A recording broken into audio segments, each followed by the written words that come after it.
Welcome, my name is Noah Gift and I'm the author of Python for DevOps, and I'm going to cover in the next couple hours some of the highlights of what you can do with Python for DevOps, including setting up continuous integration from zero, using some of the best practices in Python, writing command line tools, using GitHub Codespaces, and also using cloud native tools to build like AWS code build. So there's a lot of stuff packed in the next couple hours, and I appreciate your time. Thanks. I think one of the things that's important, we just start here and we'll say, what is DevOps?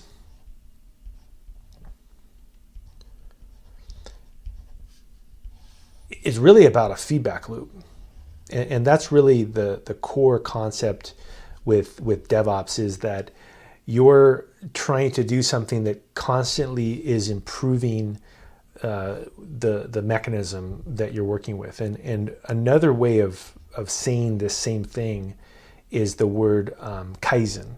And so Kaizen is a practice of continuous improvement that was developed during the post-World War II period in Japan, where statistical processes, so someone would look at, for example, a bell curve, and they would identify that they want, let's say, the parts that they're manufacturing to be inside of the median. They want it to be within a few standard deviations of the median for the size for a part, for example. But if something becomes an outlier over here, right? We don't want these outliers to be a part of our automation.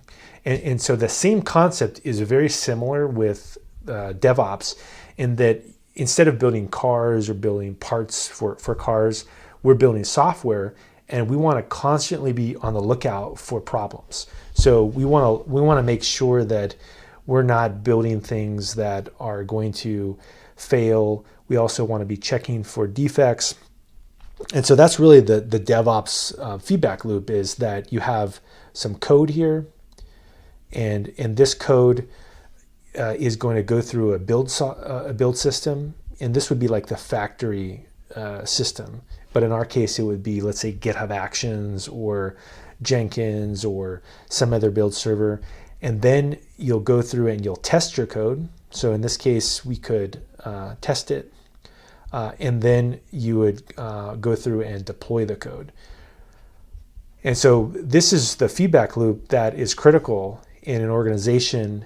And if you have worked somewhere where this has not happened, where let's say you only did the first part, which is step number one, you knew that there were big problems. Like I worked at a company once where we had a startup and there's only a few of us, and the CTO would just push the code into production. And no surprise, we had a lot of outages because there was no build process that went through and made things better. So this is really the critical component of DevOps, is that everything you do on a daily basis is leading to a better outcome, because you've automated things and you have a process that leads to good results. So I think that's probably the most critical component of DevOps that is sometimes forgotten about. So now let's talk about Python in particular, and why Python is good for DevOps.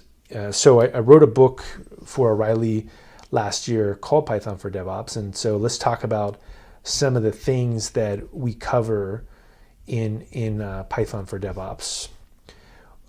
And in particular, I think the things to be aware of in terms of Python for DevOps are almost like a checklist. So if we went through and we looked at a checklist of what are the things that would be helpful in doing DevOps with Python, one of them would be a microservice.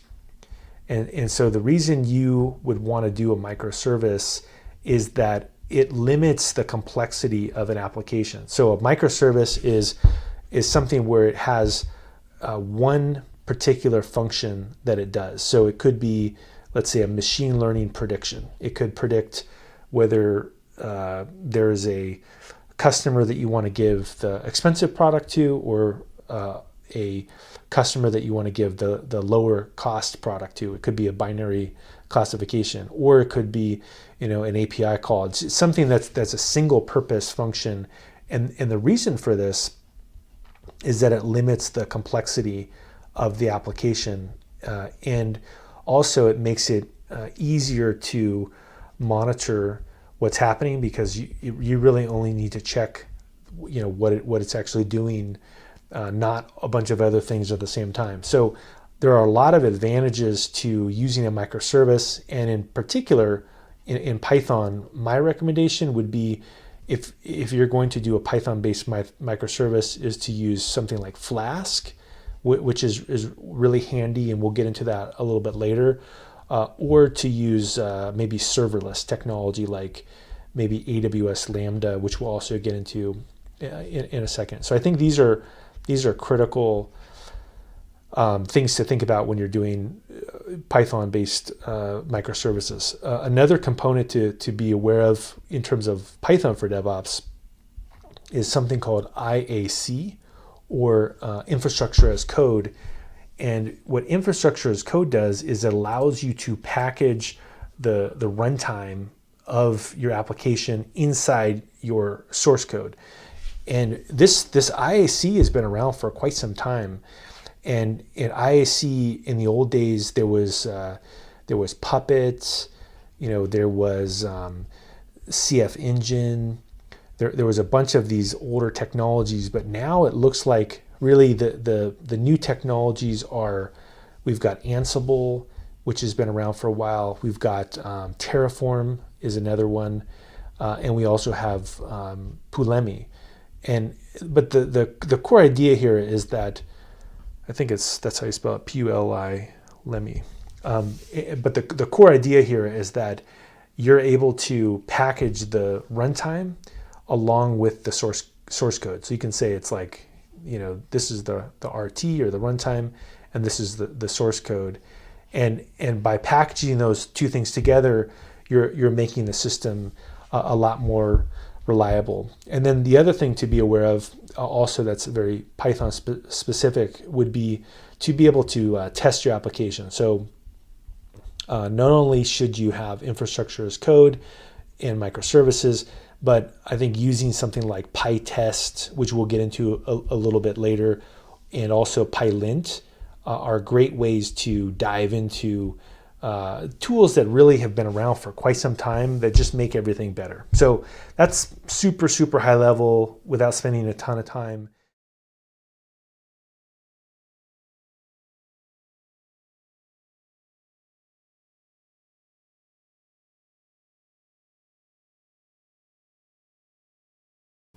What I've found is that almost everything fun in Python is a function. So let's just call this a function right in the center here. And if you think about it, really almost everything cool is a Python function. So let's say I want to do something with pandas, and we'll get into this in a little bit. I want to do some kind of a operation. You apply a function to a data frame in pandas. If I want to write a decorator, which will allow me to do all kinds of powerful metaprogramming, I can do that with a function in Python. If I want to use like a web framework, Python Flask will do web routes. If I want to write a command line tool, that's another one, right? If I want to do GPU programming, I can do GPU programming right here. If I want to, let's say, do distributed computing, right? Like multiprocessing. We'll just call this DC for distributed computing. I can use a function. If I want to do serverless, I want to use like a cloud-based code. Also, it's a Python function. So in my opinion, you can dramatically simplify your life by just focusing on Python functions. And in particular, the microservices is essentially a Python function, right? It's one particular thing that you do, and you just map it to a few lines of code. And the Python function could be really simple. It could be like, add, right? If we just said def add, we could have an X and a Y, and then it could just return back the x plus 1. Like we'll say return x plus 1 or x plus y, right? So it could be 2 lines of code, but you could put it into all these different things. So Python function, in my opinion, is the coolest thing that you can do in Python, and it does the most amount of stuff. So let's now get into that a little bit and show some examples. We're going to cover all these different examples here. So first up, to write a function, this is the simplest possible one. You just build one that returns a string. That doesn't really do much because it's essentially the same as a variable, right? Like you can see that it's basically does the same thing, and it's less code to just assign a variable. If you want to do something really silly, you can even make a function that's got this. There's literally nothing this does. This is a function that is a pass. I guess you could actually do something. I was just thinking about it right now. You could say, you could do this as well. You could say var is equal to func, or you could do var is equal to myfunc, and then say type var, and this would be an uncalled function, right? And then if you wanted to call it, you could actually go through here, and then you could say var, right? So you can also make a lazy function. Of course, it doesn't do anything because remember that that's just an empty function. So that's the other thing that's kind of neat about a function, is it also can be kind of lazy.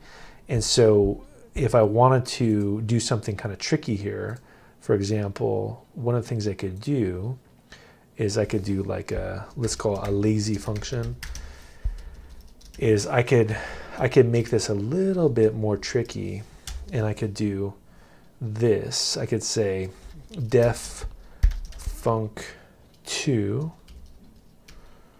and then I could say return 1, right? And then if I make it into a variable, if I say variable is equal to func2, like this, it's not called, it's just assigned to a variable, and we can see again that it's a function. But if I want to, I could now later call it.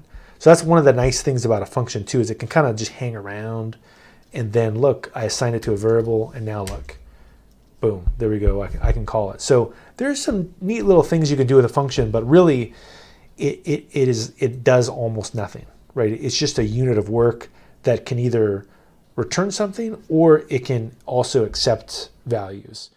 I think a good way to think about it is that it's like an actual wrap.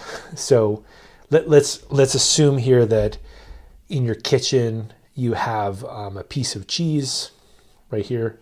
This is your piece of cheese, and you also have a piece of turkey. I don't know. We'll make this like a piece of turkey. Here is if you could just eat those, right? Like that's fine, right? You have a piece of cheese, you have a piece of turkey, but if you put it inside of some kind of tortilla, right? You could have your cheese, and you could have your tortilla or your turkey inside of here, and now you have 3 things, right? You have three items. You have this outer thing that wraps it up, and it's slightly different, right? And that's why people do a wrap, right? Is they kind of, and it's kind of a similar concept. It really is, in that if I have a function that's this, that is, again, it's like an add function that's an x and a y, and it returns back a x plus y, that if I put a decorator on top of this, all it does is it intercepts this when you write a decorator, and it changes the behavior based on what it is you told the decorator to do. So it modifies it. So in the case of the timing function, right, if you remember I had that timing function, that if I go through here and I say def add, and I don't say def, I call the function, I say add, and I put in a 1 and a 2, if you remember that timing decorator, what it does is it captures and prints out the name of the function itself. So it would print out the add.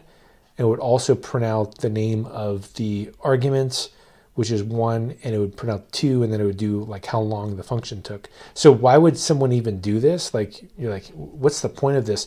Well, it's really handy for doing things like doing instrumentation. So let's say you wanted to debug some code. Well, you could write your own timing decorator to kind of see what's going on. Also, people use decorators for things like Flask, right? So Flask is a web framework in Python. And if you write, again, let's take this add function.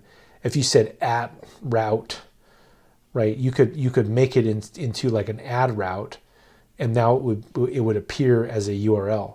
So, or Flask also has command line tool. I'm sorry, the same people that wrote Flask wrote click.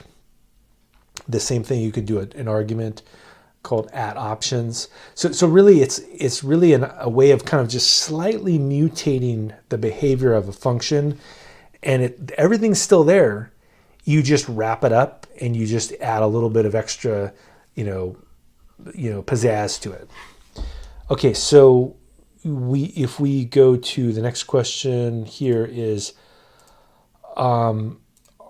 are we going to use advanced Python concepts in DevOps? Yeah, I think by we're about halfway through here. In the second half, we're going to get into some reasonably complicated Python stuff in terms of using microservices and serverless with Python. The next question is, what is the scope of Python DevOps with AWS? So we'll get into that towards the end of the live training, but basically it would be building microservices, I think, and also building continuous integration. I think those are the key things that where Python comes in. Now, also you could do automation with Python, so you could also build something with Boto 3 and do things. But if you remember what DevOps is, it's infrastructure as code, it's microservices, it's continuous integration. So we'll do all those things in the coming second half. Okay, configuration management. Yeah, absolutely. Configuration management. Polemy is a good example of something that you could do with Python. That's infrastructure as code. Also, Terraform has a interface for Python as well. Okay, so another question here is, which is a great question, which is why aren't decorators like closures? They're both nested functions. Yeah, they're kind of similar. They're pretty close, and some of the same concepts are there. But let's actually break that up into the differences. So, in the case of a closure, here, it's a slightly different problem than a decorator that's being solved. And so, in the decorator, what you're really doing is you're like mutating the behavior. So you're kind of enhancing what's happening by using a decorator.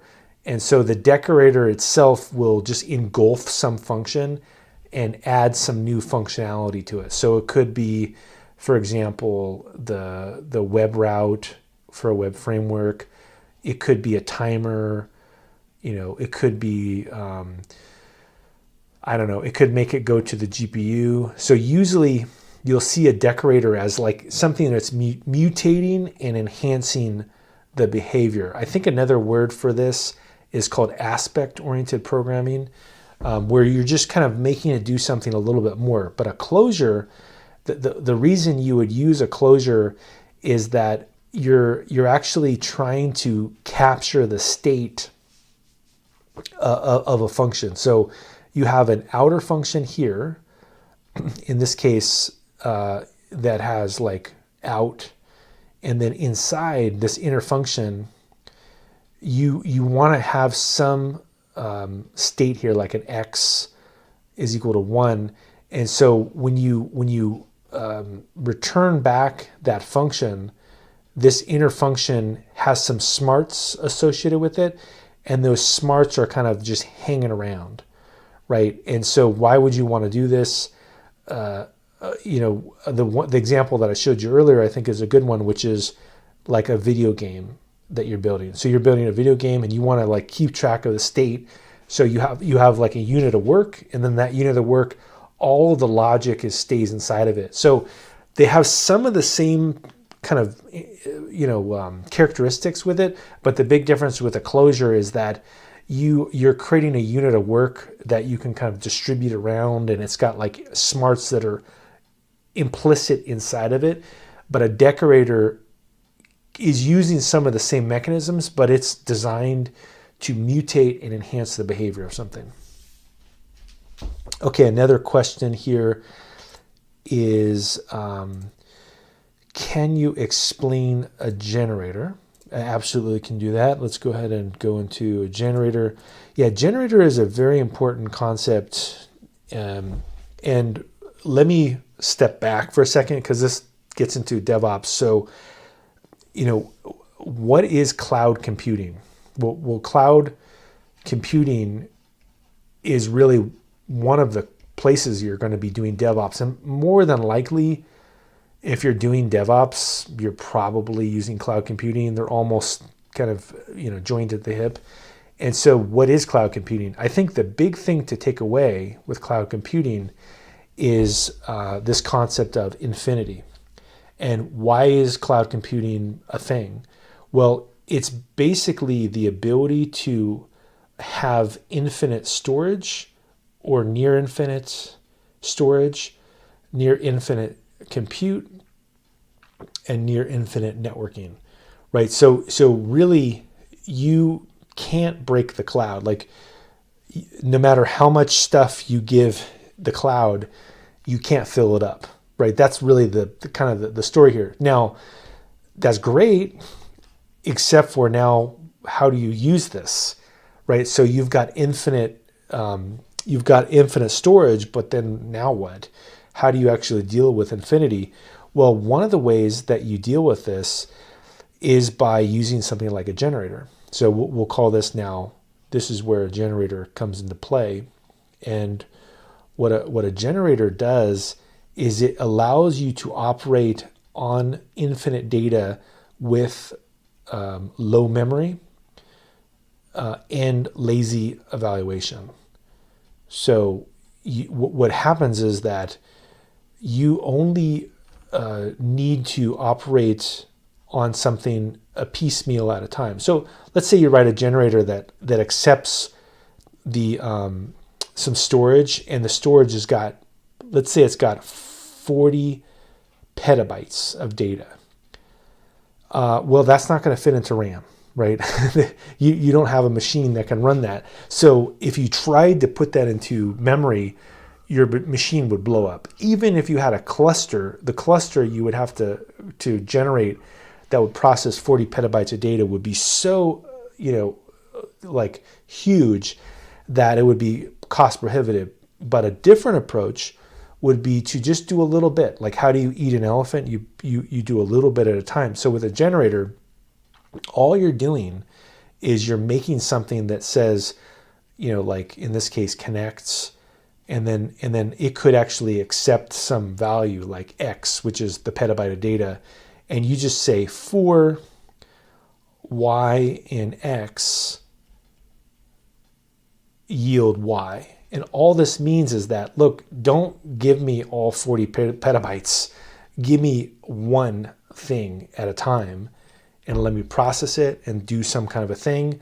And then I'll just do as much as I can at the time. So really, it's just a way of dealing with infinite resources, either network resources or storage resources, in a very low memory way, because you're only processing a little bit at a time and doing lazy evaluation. So, for example, maybe you just want to sample the end of a log file, or maybe you want to sample the latest parts of a log file.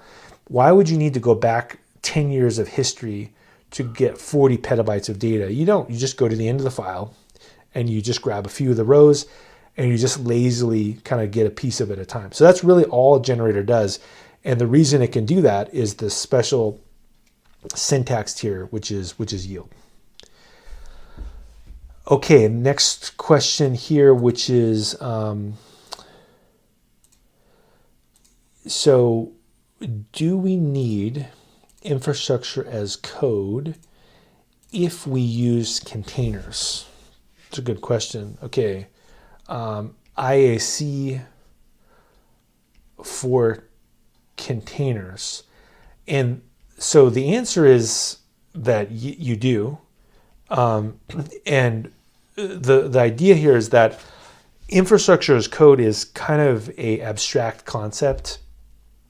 And the concept, for a second, let's say what are we trying to do? So what's the problem that we're trying to solve is that you want to have the runtime and you want to have your software, right? Those are the two things that you need to solve. And so what does infrastructure as code solve? It solves the runtime aspect of it. Now, the infrastructure as code, if you include containers with it, you're maybe taking 80% of it, and you're able to solve 80%. But there are going to be some pieces that are missing. For example, if you're doing, let's say you're deploying to Amazon and you're running Amazon EKS here, which is Elastic Kubernetes Service,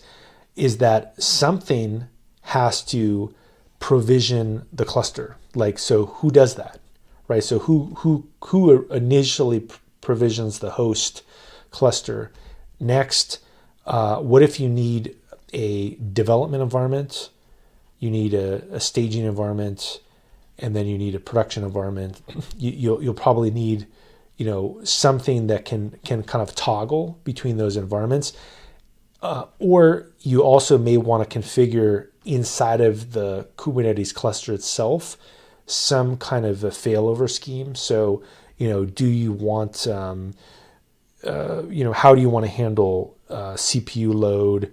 Do you want to spin up new machines? So in a nutshell, something's got to run there. Now you can do the Kubernetes-based infrastructure as code, right? They have things like Helm, or you can do Terraform, but you're still going to need something. And it doesn't necessarily have to be any of these tools. It's just that the whole problem you're trying to solve is you want to package the runtime and your software at the same time so that it automatically is applied, and there isn't like a dangling bit somewhere where really what infrastructure as code solves is that the humans go away. You don't want the ops person somehow, the ops person has to go away and become code, because you don't want to like deploy something to, let's say, Kubernetes somewhere, and then it's like it's almost deployed,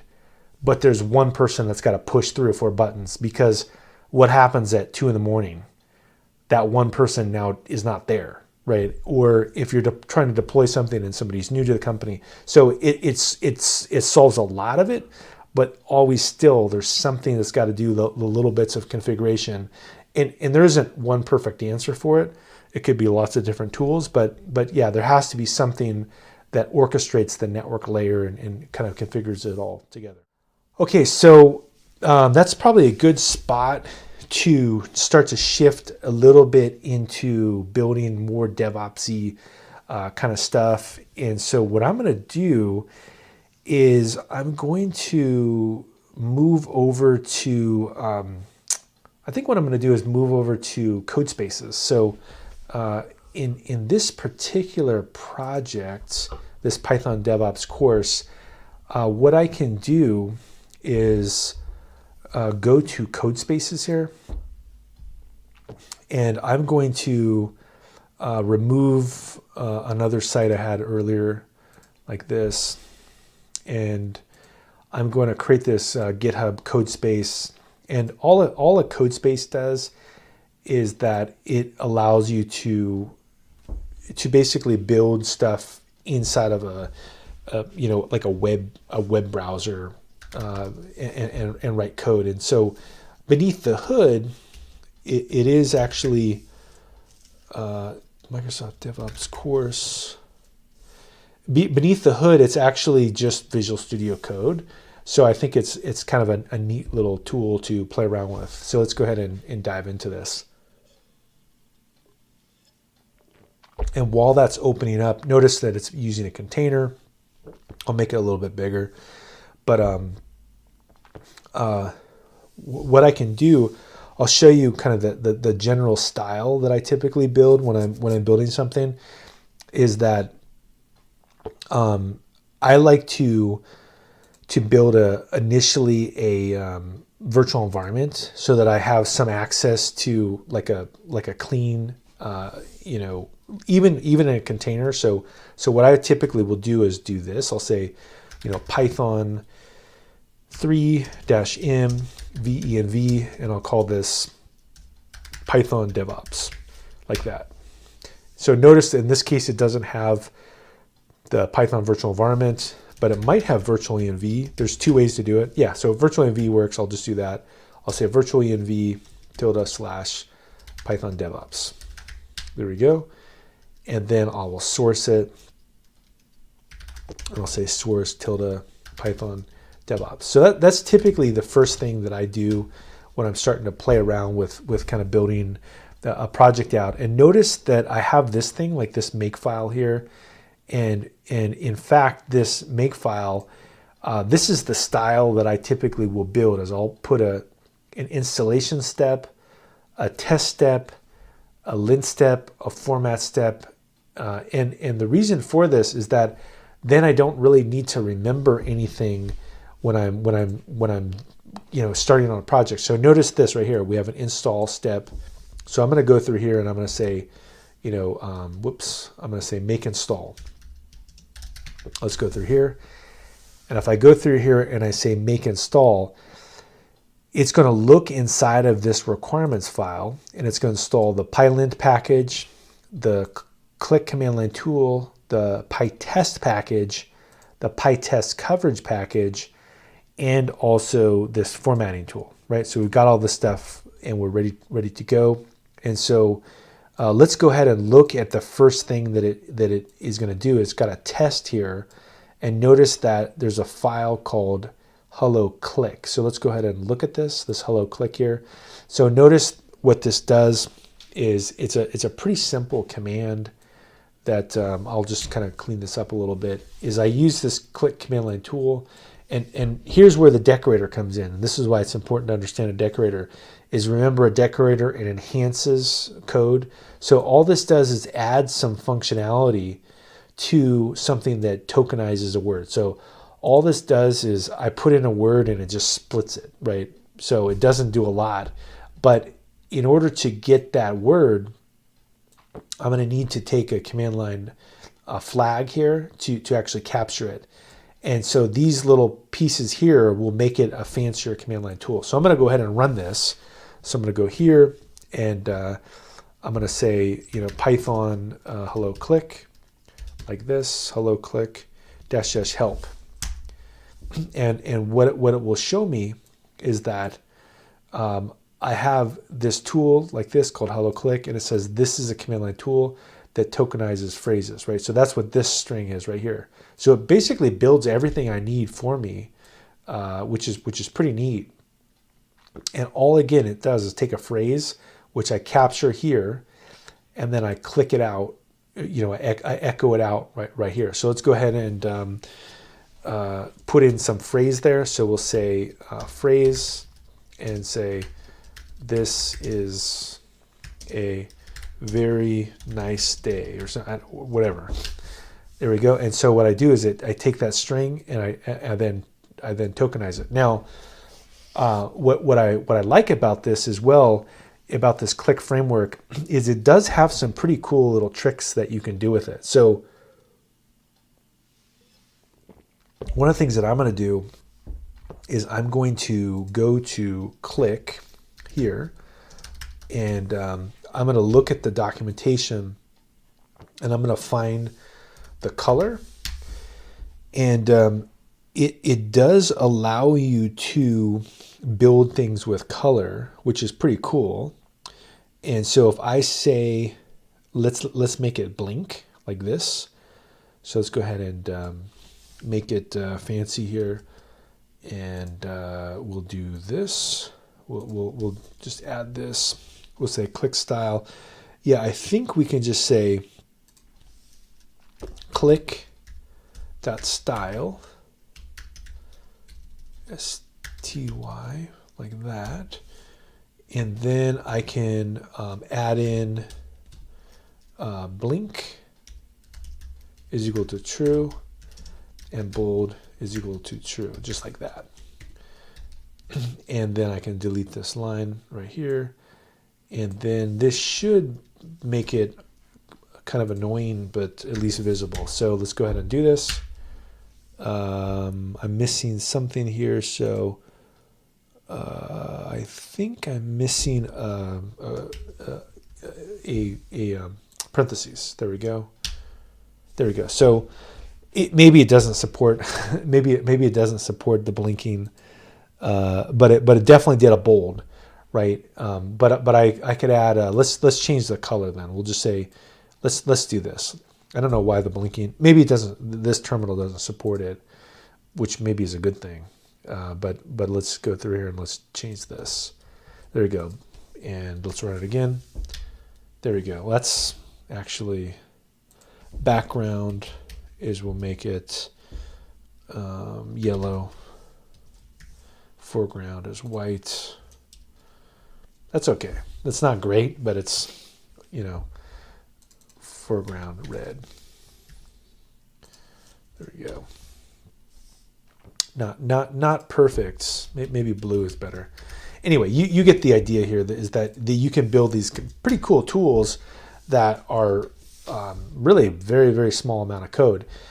Now, once I build this tool that does whatever I need it to do, machine learning, infrastructure automation, remember that I have this whole test harness here, and this is where the continuous integration starts to come into play. And so let me just briefly just talk about what I'm about to do, because it is important to talk a little bit about the theory of continuous integration and how that plays a role inside of DevOps. So, we talked about some of the concepts of DevOps, but let's also talk about the DevOps CICD, which is probably the most critical part of DevOps. So what is CI?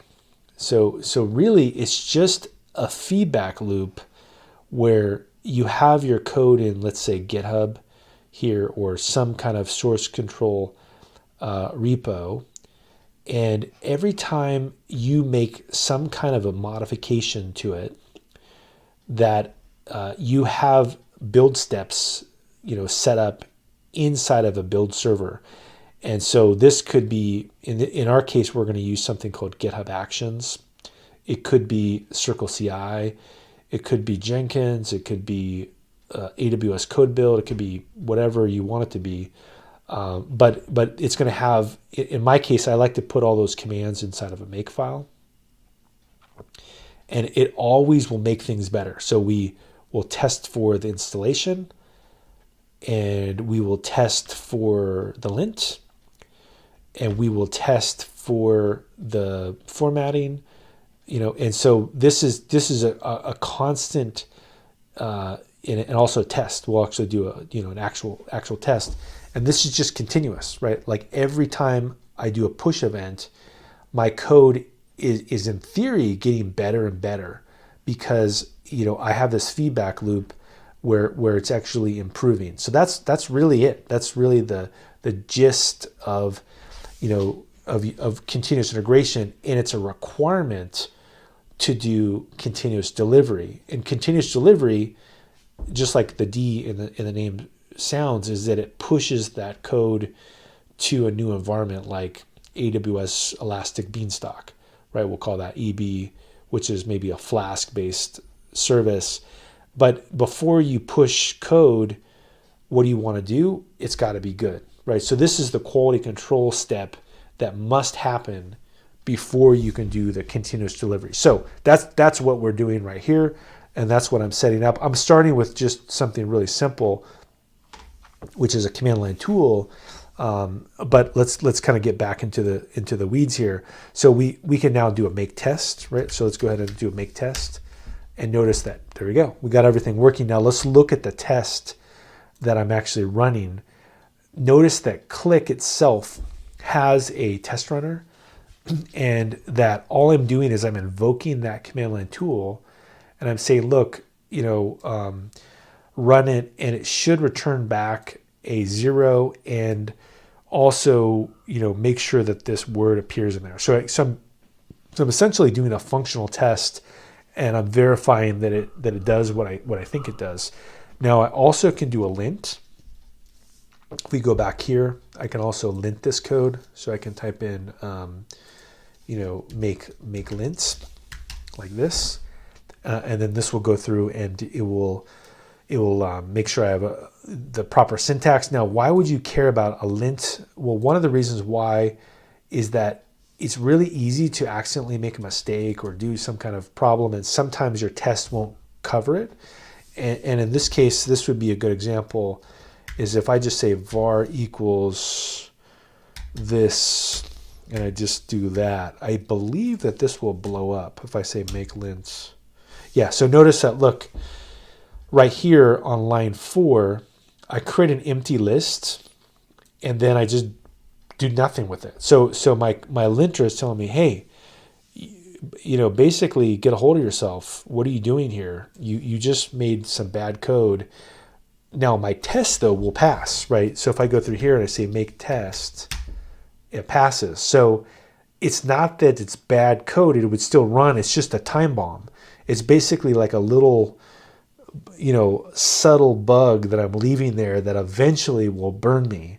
And so that's what the linter does, is it catches stuff like that. And so that's why, you want to also have linting. It will say, subtle bug that may burn you, right? Is that kind of stuff will expose itself. So now that we've got the linting, we've got the testing. Remember, I also have this step here, which is the format. I actually like this formatting tool because it will make my code look a little bit cleaner, like makes me look a little more professional. So we'll just go through and kind of clean things up and format things so that it looks more professional. So now that I've got all that stuff working, what I'm going to do is also show you that I've got something called this main file in GitHub Workflows.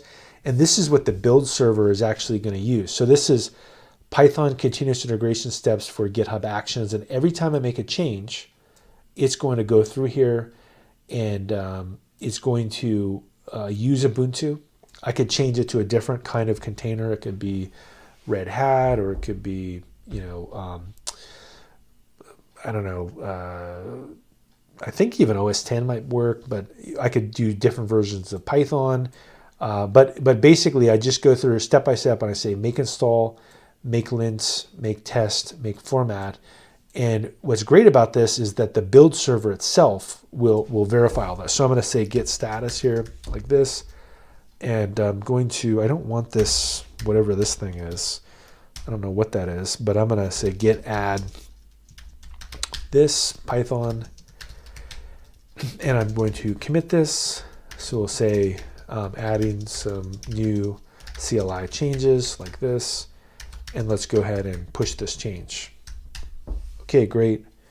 We got this change cooking. Now let's go back to our GitHub here.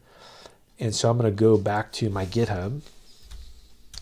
And I should be able to look at this Python DevOps repo. There we go, Python DevOps course. And notice that I can go to actions now. And look, you can see that it's actually running this course, those steps. And again, what I think is so awesome about something like GitHub Actions is we're in the golden era of continuous integration.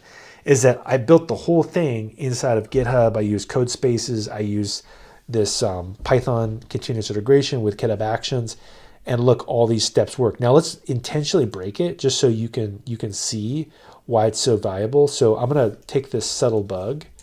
I'm going to put this subtle bug back in, right?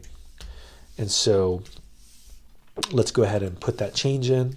So let's just make sure it breaks, right? So it's not going to work. So let's go ahead and say git status, git add this change,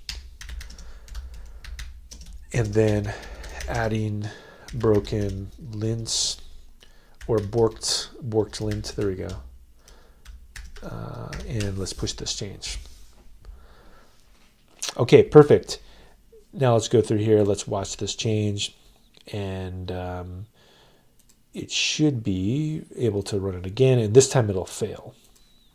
So this is the other thing that's nice about it, is it'll fail on a very specific aspect of it versus the whole thing.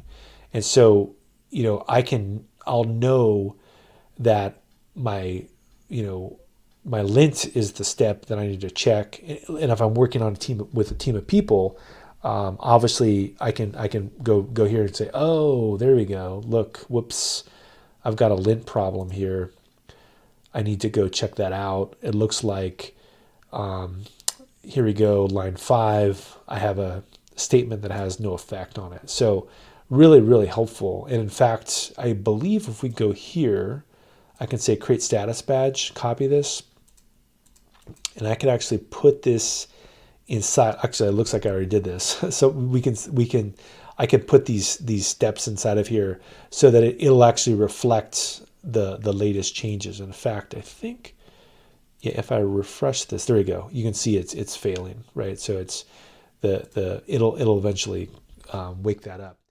So you've got click, and you've got argparse. So maybe we just do the pros and cons of these here. So the pro of click, excuse me for a second. So the pro of click is that it is able to have decorators that are the dispatch, right? So you can call this a decorator based workflow, which I prefer. Another pro of it is that it's by the same creator of Flask, so there's a lot of minimalism. And then I think the other one is that the probably the advanced features, like the colored output and subcommands and those kinds of things. I think it's got a little more whiz-bang stuff to it. Argparse, the pro of using Argparse would be that it's probably a little simpler because it's in the standard library.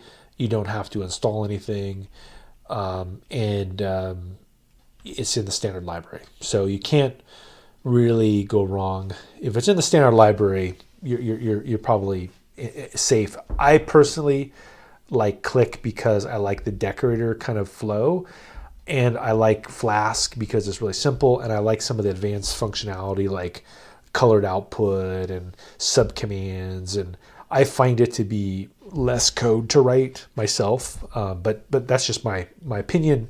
But I think Argparse is fine as well. Okay, next question here is, so are you going to show us how to set up a CI/CD pipeline that you're demonstrating now? That would be great. Yeah, so in fact, that's exactly what I'm going to do next. So the next thing that I'm going to do, and I'll just sketch it out here, is like, CI/CD pipeline from zero. We'll do this from zero. So we'll say CI/CD. I don't know. I'm going to make a new one. Let's go. Let's do it again. So CI/CD. Really, all you need is you're going to need GitHub, which again we'll do right in a second. You can do GitHub. You're going to need some kind of a scaffold right? So you would want like a make file here. You would want like a hello world, like a hello file, and then you'd want your build code, and that's really kind of the gist of what you would put inside of there, and then the CICD would be inside of GitHub Actions. And then we could actually build this out though. I'm gonna shift gears here and move this to something called AWS Cloud9, which is another cloud-based development environment, which will allow us to do some more fancy features. But yes, that's exactly what I'm gonna do. So yeah, thank you. You led me right to the question. Perfect timing here. So let's go right into it. I'm gonna go to AWS Cloud9 here, and what I'm going to do is I'm in the console and I'm going to type in Cloud9, which is a cloud-based IDE. And if you're using AWS, probably you want to use this. I would recommend using it. Let's make it a little bit smaller. And let's go ahead and create an environment from 0 here. And we'll call this, cloud, CI/CD. There you go. We'll say this is a cloud-based continuous integration and deployment environment. There we go. Perfect. Good to go. And we'll say next step. And now notice when you first set this up, I would say the defaults are great. And you can go through here and build some really large systems out if you needed to do parallel computing or whatever, but I just leave everything default, including Amazon Linux. And if you keep things at a 30-minute timeout, it'll also be a great way to save money, and it's very cost effective. So we'll go ahead and say next step, create an environment. So it takes literally 30 seconds, and then we'll be able to kind of get this thing cooking. And again, once we get this thing cooking, then I'll just go through step by step and build everything out from 0 so that you can see how to set up a continuous integration environment in the cloud, which in my opinion is very, very important to do when you're first building a project, is to get this set up from the beginning correctly.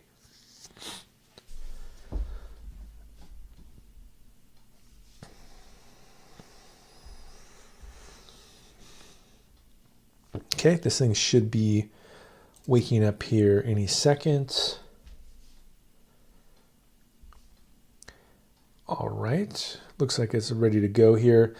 And when this is actually set up and wakes up here, let me just show you a couple things that you can do and why people like using Cloud9. One is all the tools are already pre-installed for you. So in this particular example, the big takeaway here is that I can go and type in, let's say, AWS S3 LS, and it will list out all the buckets because I don't have to have keys. I don't have to have anything set up. I can run any command that I want inside of here. I can invoke Lambda functions. I can do SageMaker calls. It's a very powerful environment. And as well, I can actually go into AWS here, and I can even explore things like S3 and like look at visually the buckets and copy data and all kinds of fancy stuff, look at Lambdas. It's a really rich environment to do things with AWS. But for now though, what I'm going to do is I'm going to build out a new environment. So first step for me, every time I work on a new environment is let's go ahead and build a new Git repo let's just start from 100% from 0. So let's go through here and we'll call this, DevOps from 0, like this. And this is a new CI/CD repo, like that. And I would recommend doing a README file and a get ignore with Python, like this. And then I would also that's it, those two steps here. And once you've got that set up, what we can do is click on this code icon here, and I'm going to copy this and then go back here and clone it. Now, one problem right off the bat is this won't work because I've not set up the SSH keys, right? So that's the encrypted end-to-end communication between GitHub and this environment. It's a brand new, you don't have to do this once, but we need to do that. So let's go ahead and do that. We'll type in SSH keygen -t RSA, copy this file out. And then from here, what we can do here is actually print this out. There we go, print this out. And cat this. And now what we can do is go to GitHub and go to my profile here, go to settings, go to SSH and GPG keys, say new SSH key like this, and we'll call this DevOps CICD and add this key. Right, so again, you only have to do this once, the first time you create a new environment. Now that I've got that running, if I go through here and I do up arrow, and this is another thing that it's kind of a small thing to tell you about, but I think using the up arrow or history is really critical to being good at the command line because you'll make less mistakes. There we go. So we've got this, and I'm going to cd into this right here, and I'm going to say Python 3 -m virtual environment / and we'll just call this DevOps from 0, like that. There we go.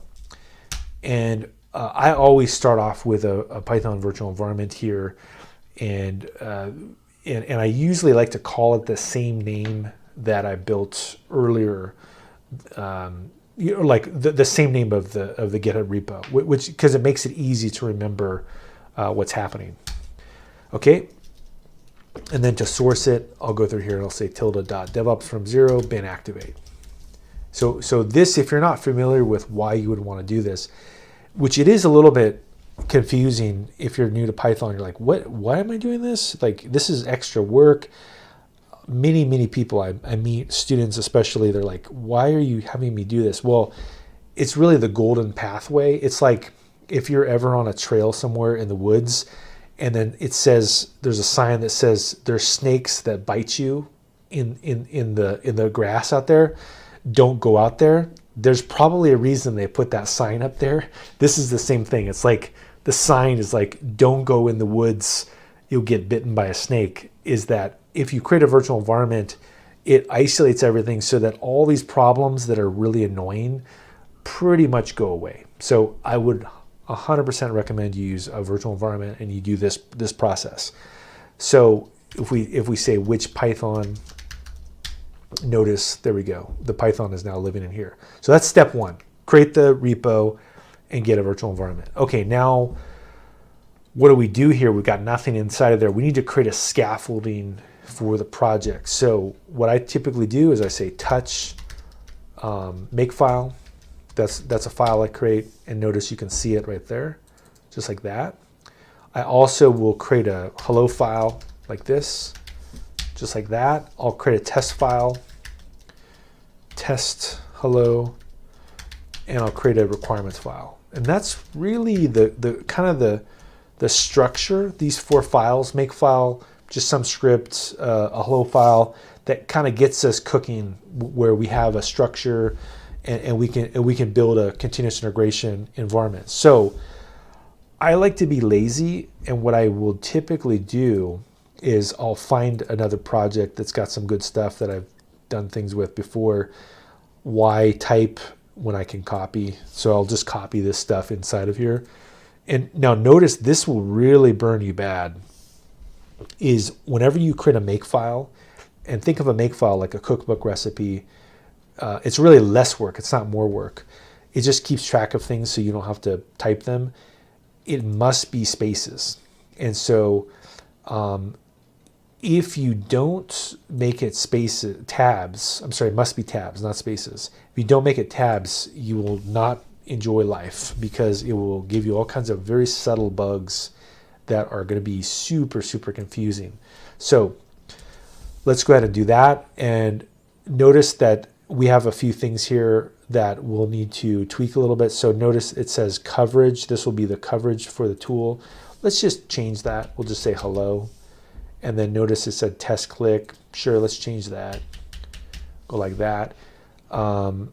We also do the same thing. We'll make this do that. And we can just kind of enhance this. We don't have to, we can make our own, a different tool, like a different command line tool. But that looks pretty good. The requirements, I will put those ones that I know we'll have to install Click, we'll have to install PyLint, we'll have to install PyTest, and Python Black, right? Those are, for me at least, these are probably the 4 tools that I typically will work with. So I'm going to say make install, and notice all the make install does is it does a pip, it upgrades pip, and then it goes through and it does the requirements and installs the requirements. So okay, let's go ahead and do that. There we go. We're upgrading pip and we're going to install these libraries.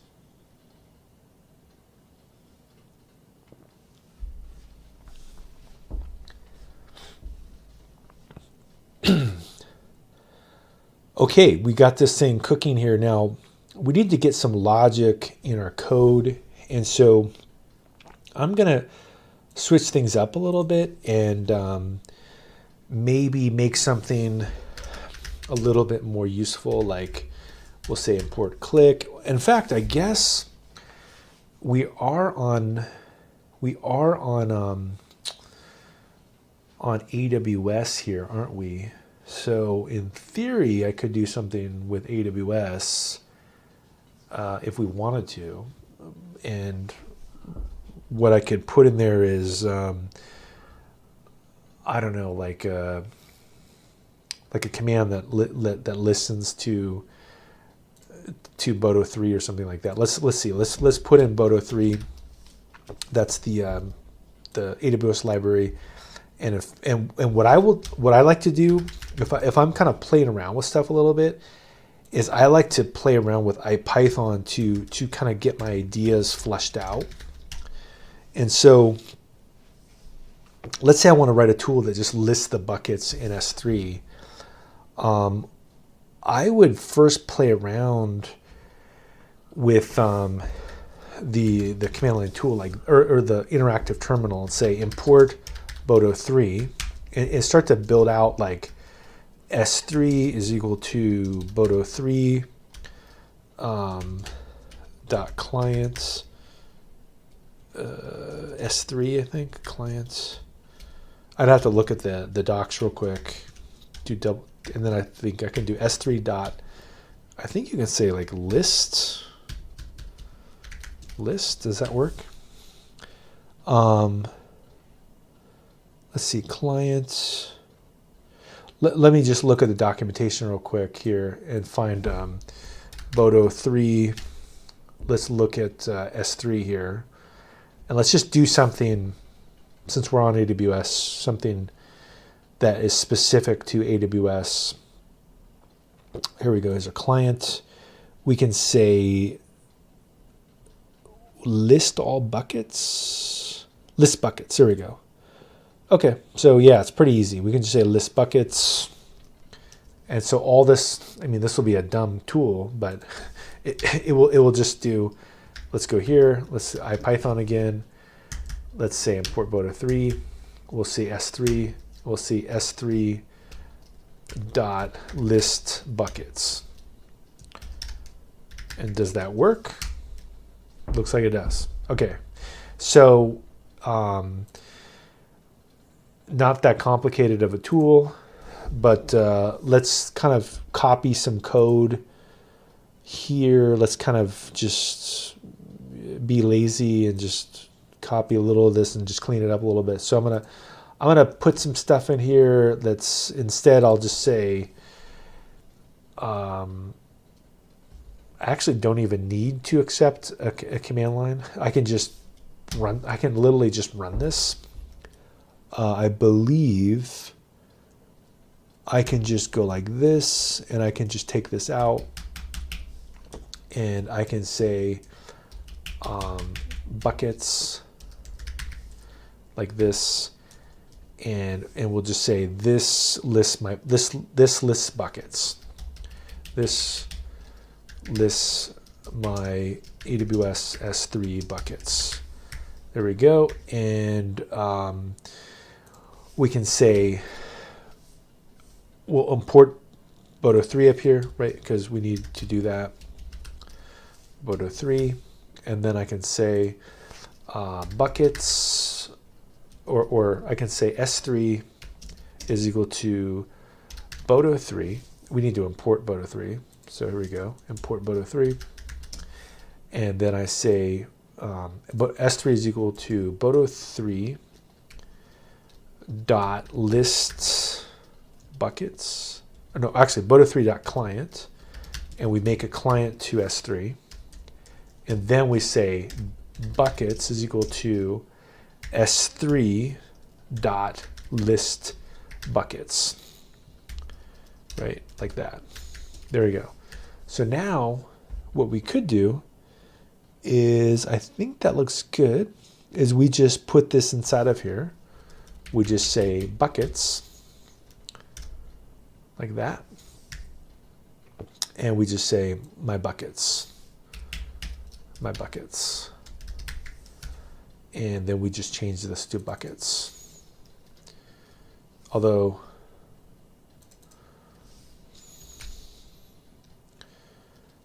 S3 buckets.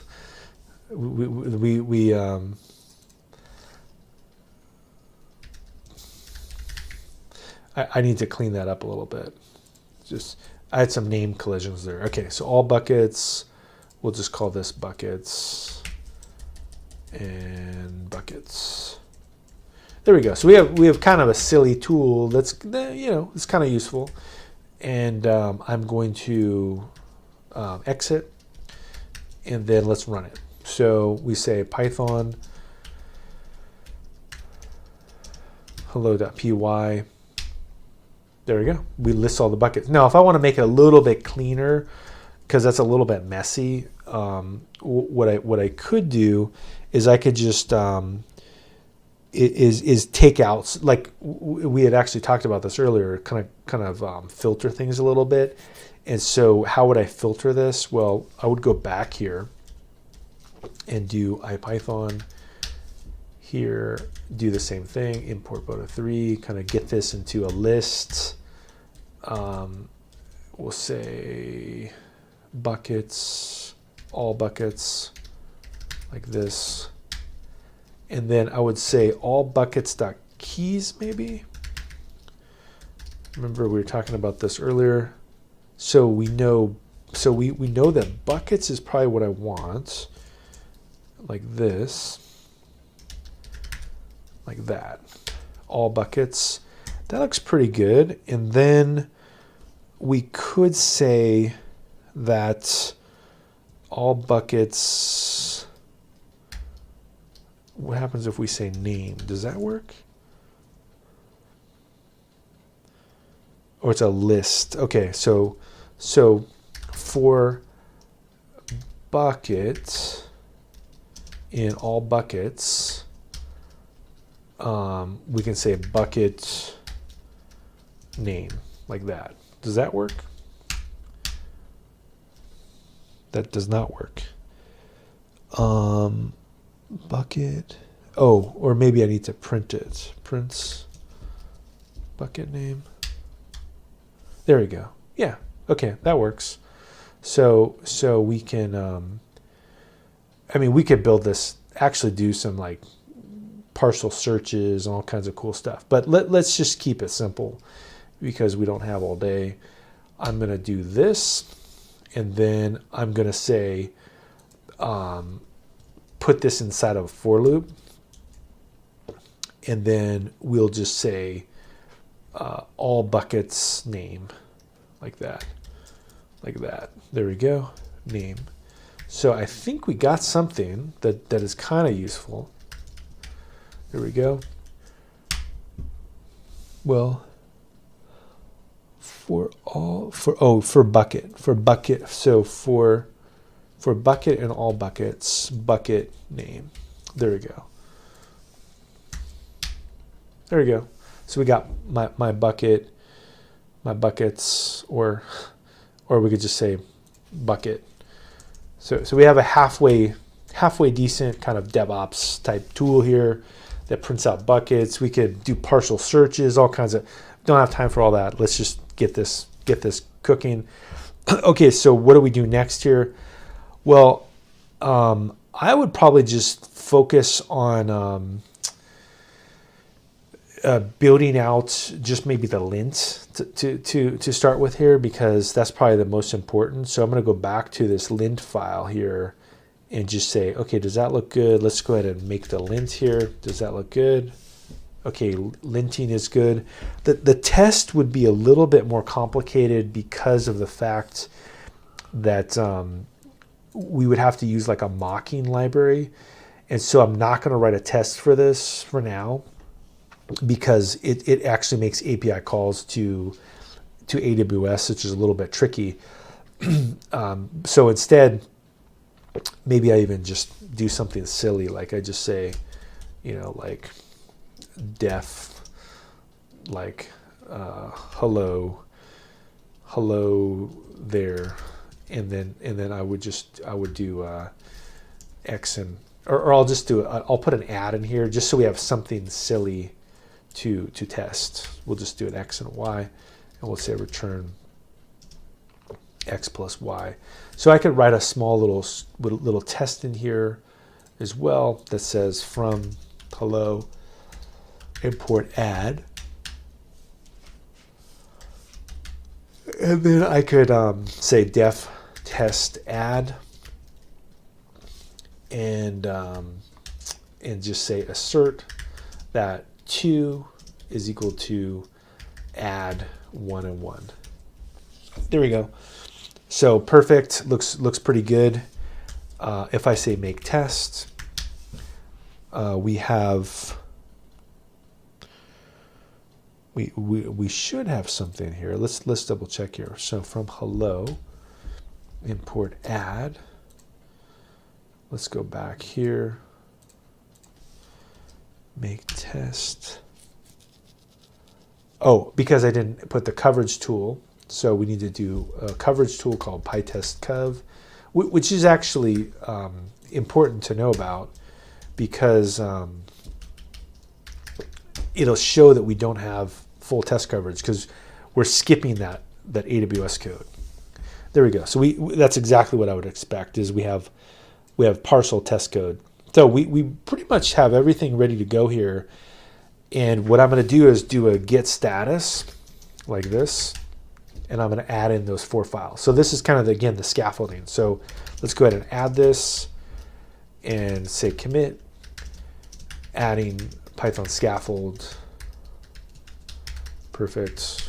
And now you could do all this, hello, the messages, and make the right name, but I'll just skip that. So I'm going to go back now to my new repo that I've set up here, which should be under here. And what we should do next is we should actually get our DevOps environment set up. So what I'm going to do is I'm going to go to GitHub Actions, and I'm going to say create a new workflow like this. And notice that when you first set it up, it gives you all this stuff here that's like a hello world. And I'm just going to copy something from a previous one because it's good enough. Like it's going to be similar to what we're doing. And I'm just going to paste this in. So this is how I would recommend kind of setting it up, is you can just tell GitHub Actions itself to kind of set it up. And if you use this make file, right, it'll do make install, make lint, make test, make format. There we go. We have all this stuff cooking, and then we can commit this file. Perfect. If I go back now to GitHub Actions, we should be able to get this thing cooking, and it should now go through and do a installation. It should do a lint, and it should do a test.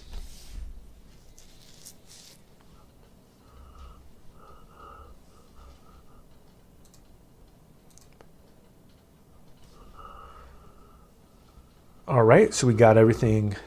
Everything is successful, great, formatting, everything. Great work. So everything is going well here, and I'm going to go to create status badge, copy this, go back again to my GitHub repo here, and put this in. There we go. Paste this, and then save it in like this, just like that. Perfect.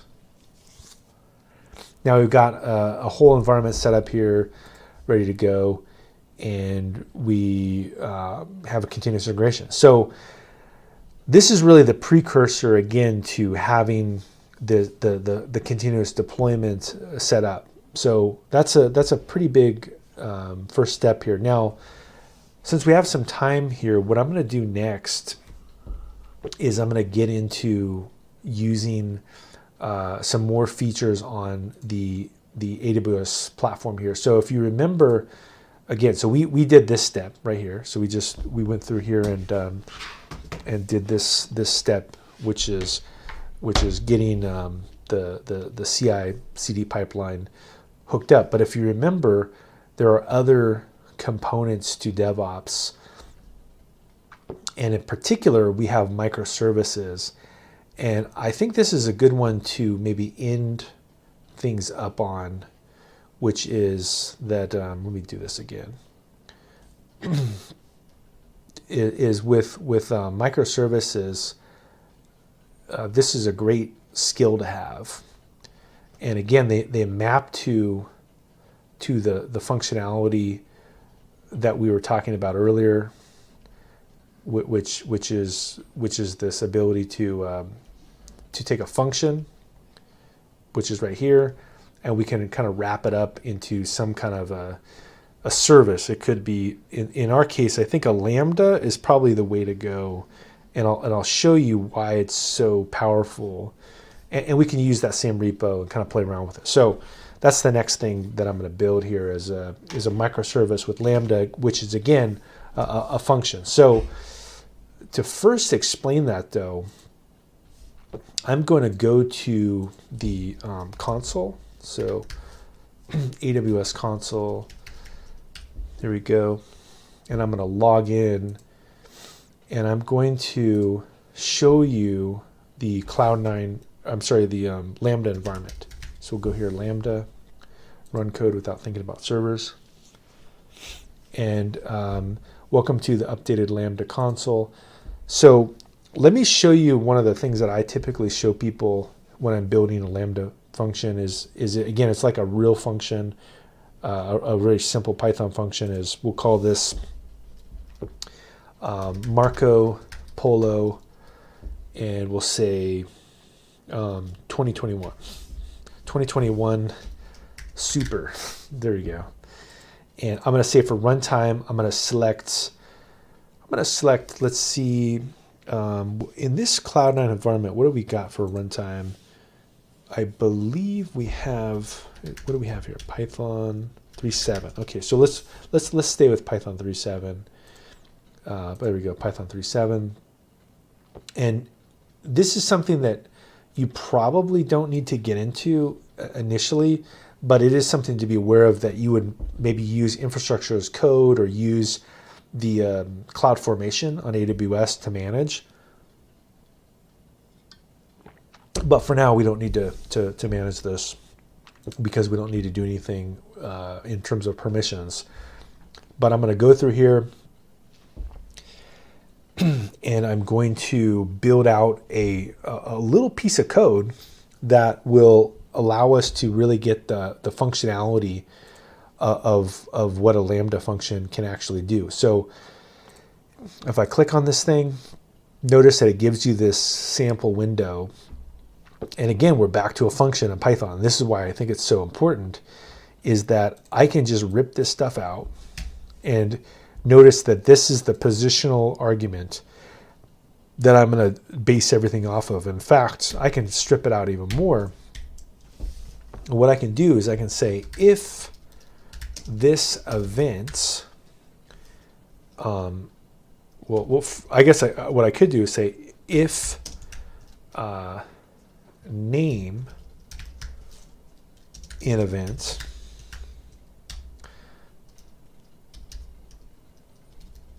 and then I could say if event. So basically, first, does the word name appear? And if it does, then look for the value Marco. And if you get it, then return back Polo. If you don't, return back no. So basically, like, first check if something's there. Otherwise, we could have another return statement here that says return back error. Like, so basically, if I have an event that's just blank, it'll throw an error. It'll say error. If I have a name that says Marco, it'll give me back Polo. If I have a name that's just empty or a different name, it'll return back no. So I have 3 different cases here. So what I'm going to do is I'm going to deploy this thing, and I'm going to test it, and I'm going to put a test event. And so the first thing I guess I'll do is I'll just call this empty. So let's just put nothing in there and just see what happens. So it should return back error if I invoke it. And in fact, it does, right? So we have an error message. Now, if I want to do the bad one, so let's just put in Bob, and I'll put Bob in here. I'll put name is equal to Bob. Let's see if it likes Bob. Well, it format. For some reason, error message Marco. If events Marco. If events. Oh, I see what I have a slight logic error. So I'm going to go back to the code, and I'm going to say if event name is equal to Marco. There you go. Then return back Polo. So there we go. Deploy it, test it. So now if I test this, we can actually invoke it. It should have worked if name. Well, let's try Marco. There we go. I'm probably making this thing a little bit more complex than it needs to be. That's the problem. But if we say Marco, if event name, let's just double check. I'm doing something really silly here, which is, okay, so if the name is in the event, and if the event name is equal to Marco, oh, well, there we go. I have a syntax there. I think that was all it was. Was I just had a little block that was messed up. Invoke it. There we go. That was it. I just was missing a semicolon. So look, if we say, if I say Marco here, right? We'll call this Marco. This will work. If I put in a new one, and we have one called Bob, and then we put Bob, it should say no. So anyway, I have three test cases here, right? Like no, and then if I do an empty one like we saw before, which is like none, and I just put nothing, then this one will say error, right? So this is kind of the cool thing about building these things out, right? Is like, hey, there we go. Look, now the really cool thing about something like this though is that not only can I like do what I was just doing, but I can now play around with it back inside of my my AWS environment here. So what I'm going to do is I'm going to go to AWS here, and I'm going to go to the Lambda, and I'm going to find that function. I'm going to scroll down here and find it was like, what did I call it? Like Marco Polo 2021 Super. So I can invoke it if I want, or I can import it. And so I'm going to import it, and I'm going to put it, sure. Let's select a workspace folder. Yeah, let's try that. So it's gonna throw it inside of here, and then now notice that, look, I can now play around with it right here. So it is actually pretty cool, because what I can do is I can now actually run this thing, which they just changed this terminal briefly. So I'll have to, is it here? Yeah, so I think, yeah, they just tweaked this thing, which is kind of annoying, because where was the, I think it's under here. You have to go to, well, anyway, they slightly tweaked it, but basically you can run it and invoke it and put in like arguments, all the stuff inside of here, which again is pretty cool. Let's see, preview running application. Anyway, they changed something to it, but the main idea is that you can in fact invoke it here and do all kinds of stuff.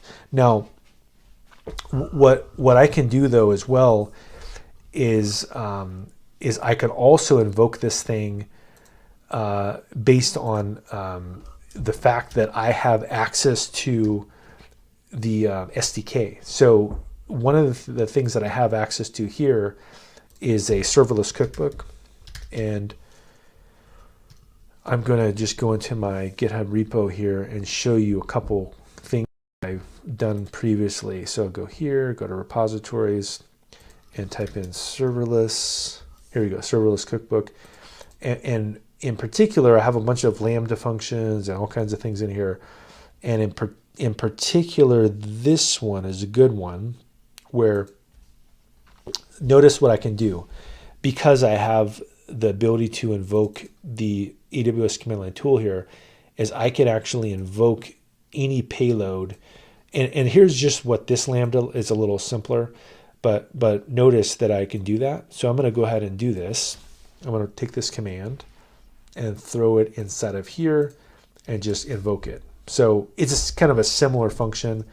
So how do I do this? What I do is I say AWS Lambda invoke, do a function name, build this out, build a payload. Here's the key, here's the value, and then I basically print this thing out. So there we go, print this out, and let's just run it again. There we go. So basically it's able to print this out. Now what happens if I change it? Let's call this Bob. What happens here? Let's run this. No, there we go. Right. So I actually can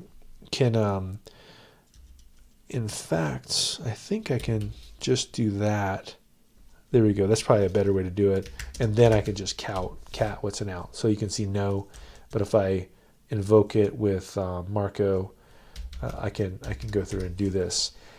And if I want to go through and I put other commands in here, like let's say Sally or something like this, I can do that. Now, all great, and in fact actually super useful, because this could be something that maybe it cleans up a database or it does some kind of operational things.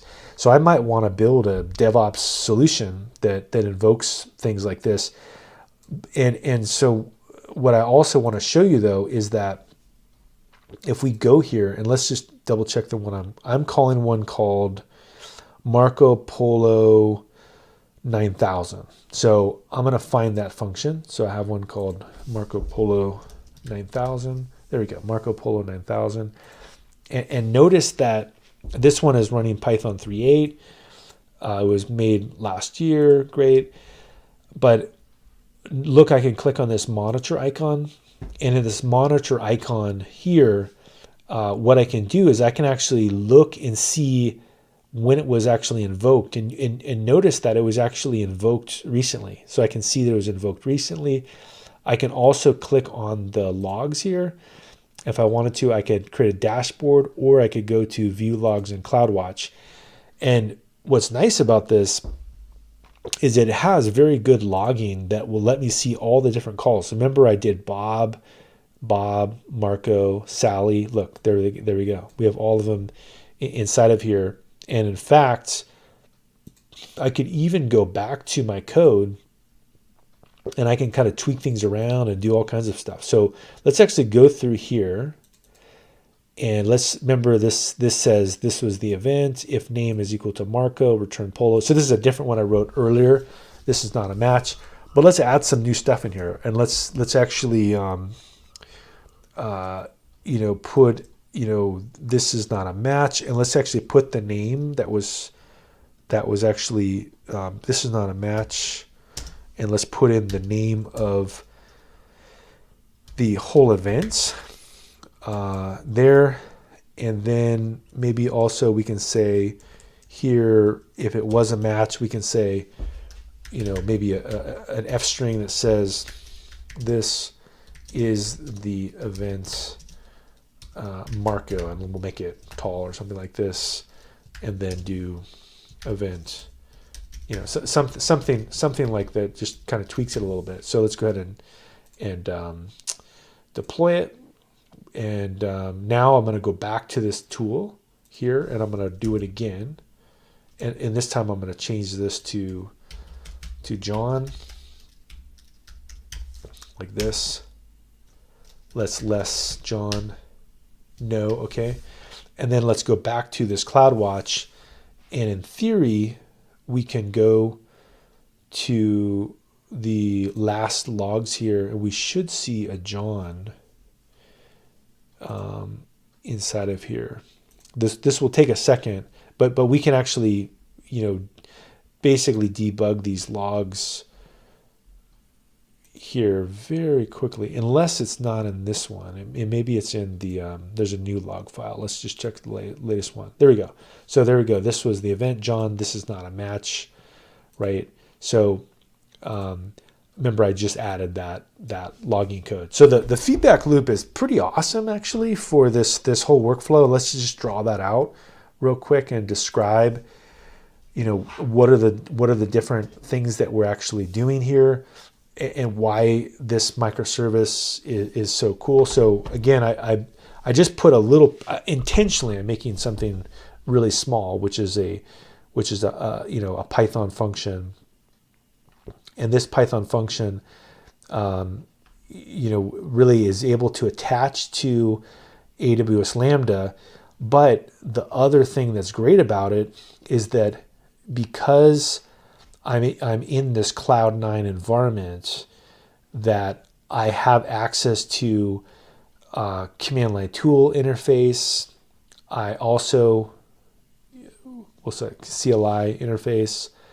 I also have access to the logging interface with CloudWatch, right? We have great logging with CloudWatch, and I also have a rich IDE as well that I can actually debug things. So for my opinion, for building services that are DevOps type services, these microservices, using things that are small pieces of Python, this is really a dream environment. And I've personally built pretty complex systems in probably a tenth of the time that a team of people could do it in, because I'm using a very restricted a piece of code. And so I'll show you something I built a few years ago using Lambdas. I was working for a virtual reality company in the Bay Area, and one of the things that I built was, this was something they had asked me to do, was that we had a centralized storage system with elastic file system. And so this elastic file system was where we stored the VR material. So these were all terabytes of VR right here. And then what I did was I had a a Cloud9 environment here like this, and inside of this Cloud9 environment, I was able to build my code and also tell spot instances, a whole cluster of spot instances to kind of set things up here. And those spot instances, they would mount this elastic storage. So we'll call this a cloud environment for distributed computing. So distributed computing, and then I had a bunch of lambdas that were essentially workers, and these lambdas would do things like they would look at the number of outstanding jobs, and they would kill excess units. So they would actually kind of harvest if there's too many workers running. They would also have lambdas that I could control, that would do specific tasks for me, like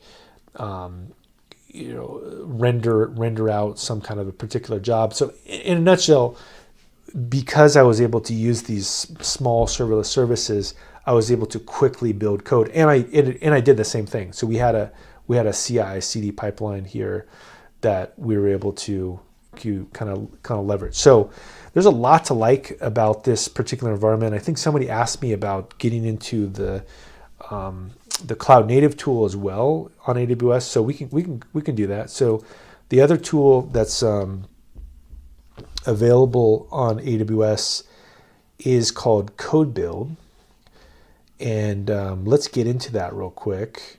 So CodeBuild, and AWS CodeBuild is similar to the GitHub Actions. It's a YAML-based system, and you can do everything we did before. In fact, you can do YAML, and you could even do deploys as well with, like, let's say AWS Elastic Beanstalk or whatever we needed to do. So I'm going to go ahead and do that. I'm going to kind of set this thing up here and just kind of go from there. So let's go to AWS CodeBuild and try that out. So if we go to CodeBuild here, let's kind of go to CodeBuild like this. Here's AWS CodeBuild.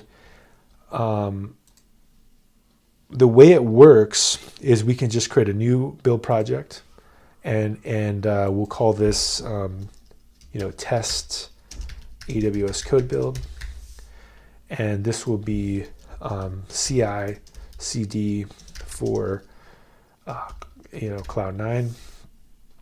We can even do a build badge, all that kind of stuff. And now the source here would be where you'd want your code to be initially provisioned from. We can say GitHub, and I'm going to select the repo that I set up earlier, which I need to refresh in my memory, which is called DevOps from zero. So we'll go ahead and do that. So we'll say in my GitHub account, and we'll say Noah Gift, DevOps from zero. There we go. And later, I mean, this is something that if you were doing things like using Hugo, which is a content management system, you might want to use Git modules, or you're using something that has Git submodules, you might want to do that. I'm going to say rebuild every time a code change is pushed. Yes, typically that's how I do it. Specify what kind of thing. Anytime there's a push event, let's go ahead and do that. And we'll do a managed image. So I'm going to use Amazon Linux 2. I think it's a good idea to build under the similar environment that you're testing in, or you're writing code in. It's just going to be a lot more handy. And then for runtime, we'll just do standard runtime image. We can just pick, I don't know, the latest one that looks good. And You could pick GPU if you were doing GPU stuff. And we can do, I don't think we need to do anything tricky here, but I have one set up before. I don't think it matters because I'm not doing anything tricky, but I'm just going to use one that I've used in the past because I don't think there'll be an issue with it. Let's see here. Code build. Let's do that. And now it's going to ask for either a build spec file, so we can put it in a YAML file, or we could just build the commands as a build project. And, you know, there's a bunch of different options to do this. We could be lazy and just try it out. Let's just do make install and right, because we have a make file. We could just use it, and then we could say make lints and make test, something like that. You can also do the use the build spec YAML, and then I think that's all I need. So I'm going to go ahead and create this build project, and I'll just put these all together. And this looks pretty good. There we go. Let's go ahead and submit this thing, create the build project. So for Lucky, this will just build, but we'll find out.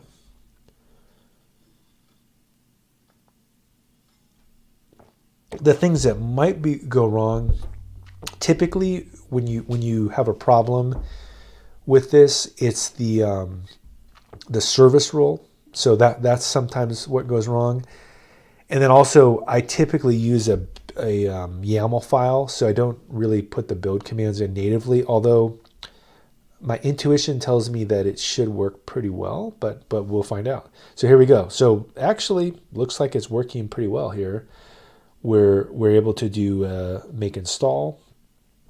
So this is another reason to use a make file. Look how easy this was. All I had to do was pipe together some make commands, and we can get a build process working. So this worked pretty well. Yeah, well, we got lucky. Everything just worked. So yeah, pretty straightforward to also use this thing. And I believe that the build details, I forget where you put the build badge. I gotta find that real quick. Let's see.